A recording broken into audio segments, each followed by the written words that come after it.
ভেঙে খান খান কালীঘাট তৃণমূল, বিদ্রোহীদের চ্যালেঞ্জ ছুড়লেন অভিষেক বন্দ্যোপাধ্যায়। আপনারা দলে ফিরুন, আমি ইস্তফা দেব।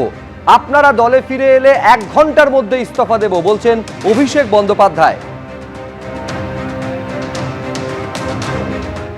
তারা যদি বলে যে দলের এই পারফরমেন্সের জন্য বা পরাজয়ের জন্য অভিষেক বন্দ্যোপাধ্যায় দায়ী হয়, তাহলে 24-এ যে তৃণমূল কংগ্রেস 29টা আসন পেয়েছে তার কৃতিত্বও আমার।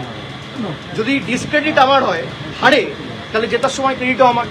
আর যাদের আমাকে নিয়ে সমস্যা তাদেরকে অনুরোধ করব যে মানুষ বোকা নয়। আজকে 18 তারিখ, আপনি 19 তারিখ আসুন, 20 তারিখ আসুন, 21 তারিখ আসুন, যবে আসার আসুন, আজকে চলে আসুন।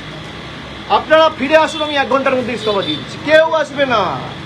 ডিল হচ্ছে ওদিকে যাও, অভিষেক ব্যানার্জিকে গালাগালি দাও, তোমাকে বেঁচে থাক, তোমাকে বাঁচিয়ে রাখবো, ইডিও ধরবে না, সিবিআইও ধরবে না। প্রায় প্রতিদিনই মমতা বন্দ্যোপাধ্যায়ের হাত ছেড়ে অন্য শিবিরে নাম লেখাচ্ছেন, শিবির বদল করছেন, ঋতব্রত তৃণমূলে যোগ দিচ্ছেন, কেউ একেবারে বিজেপিতে যোগ দিয়ে বিজেপির টিকিটে তারা রাজ্যসভার সাংসদ হয়েছেন, কেউ এনসিপিআইতে যোগ দিয়েছেন। এই অবস্থায় বিদ্রোহীদের উদ্দেশ্যে এই বার্তা দিচ্ছেন অভিষেক বন্দ্যোপাধ্যায়, আপনারা ফিরে আসুন, 1 ঘন্টার মধ্যে আমি ইস্তফা দেব। এই বার্তা দেওয়ার পর আখরুজ্জামান ঋতব্রত তৃণমূলের কি বলছেন দেখুন। এই কথাটা বলতে এত দেরি হলো কেন? এই কথাটা বলতে দেরি হলো কেন? আমরা তো প্রথম থেকেই বলছিলাম যে ওনাদের যিনি এখন মুখপাত্র কল্যাণ ব্যানার্জি বড় বড় কথা বলছেন, উনি নিজে আপনাদের সামনে দাঁড়িয়ে বলেছিলেন যে নেত্রী রক্তের সম্পর্ক চান না কর্মীদের চান। যদি রক্তের সম্পর্ক চান তাহলে আমরা আর নেই, আর যদি কর্মীদের চান ওনার সঙ্গে আছি। ওই কথাটা তো আমরা বারবার নেত্রীকে বলার চেষ্টা করেছি। নেত্রী তার রক্তের সম্পর্ক চাইনি, তাই আমরা কর্মীদের নিয়ে আমরা একত্রিত হয়ে আমরা মূল তৃণমূলটা করছি। এটা তো বলার অবকাশ থাকে না। আপনারা দলে ফিরুন, আমি ইস্তফা দেব, 1 ঘন্টার মধ্যে ইস্তফা দেব আপনারা দলে ফিরলে। এই কথা যখন অভিষেক বন্দ্যোপাধ্যায় বলছেন, কুণাল ঘোষ কি বললেন দেখুন। অভিষেক বন্দ্যোপাধ্যায় স্পষ্ট বলেছেন যে যারা মনে করছেন আমাকে নিয়ে সমস্যা তারা ফিরে আসুন, সেই সাংসদ বিধায়করা 1 ঘন্টার মধ্যে আমি ইস্তফা দিচ্ছি। এটা তো অভিষেক বন্দ্যোপাধ্যায় বলেছেন।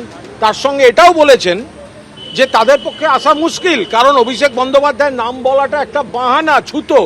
তাদের অধিকাংশ তো যাচ্ছেন বাঁচতে। আমার তো মনে হয় এবারই তো আসল পরীক্ষা। তো যারা এখন অভিষেক ছুতো করছিলেন অথচ ফিরবেন না, প্রমাণ হয়ে যাবে তারা কিন্তু অন্য কিছুর জন্য ওদিকে গেছেন আর সেখানেও বুলি আওড়াচ্ছে। ভেঙে যখন খান খান হয়ে যাচ্ছে তৃণমূল কংগ্রেস, তখন অভিষেক বন্দ্যোপাধ্যায় বিদ্রোহীদের উদ্দেশ্যে কার্যত চ্যালেঞ্জ ছুড়ে দিলেন, যখন এই কথা তিনি বলছেন আপনারা দলে ফিরলে 1 ঘন্টার মধ্যে আমি ইস্তফা দেব। বিজেপির কি বক্তব্য দেখুন। বহুবার এই ধরনের চ্যালেঞ্জ করেছেন। 19-এ বলেছিলেন যে অর্জুন সিং যদি জেতে উনি হাতের পাঞ্জা নাকি কেটে দেবেন। তারপরে বলেছিলেন দুর্নীতির যদি কোনো চার্জ বা ওনার বিরুদ্ধে কিছু আসে তাহলে উনি নাকি ফাঁসির মঞ্চ, কাউকে কিছু করতে হবে না, উনিই ফাঁসির মঞ্চ বানাবেন এবং তার সেখান থেকে ফাঁসি নিয়ে নেবেন। সমস্ত কিছুই হয়েছে, কোনোটাই উনি করেননি। ওনার কথাটা কে বিশ্বাস করবে আমি জানি না, সেটা ওরা তৃণমূলের ভেতরের ব্যাপার। কে বিশ্বাস করে যাবে, কে যাবে না, কে অভিষেকের হাত ধরবে না, কে দিদির হাত ধরবে না, আমাদের জানা নেই। কিন্তু এটা কমসে কম আমি বলে দিচ্ছি যে ভোটের আগেও যেটা বলতাম যে তৃণমূলের শেষ পর্যন্ত পিসি আর ভাইপোই পড়ে থাকবে, আর কেউ থাকবে না, সেটা সত্যি হচ্ছে। এবিপি আনন্দ, এগিয়ে থাকে, এগিয়ে রাখে।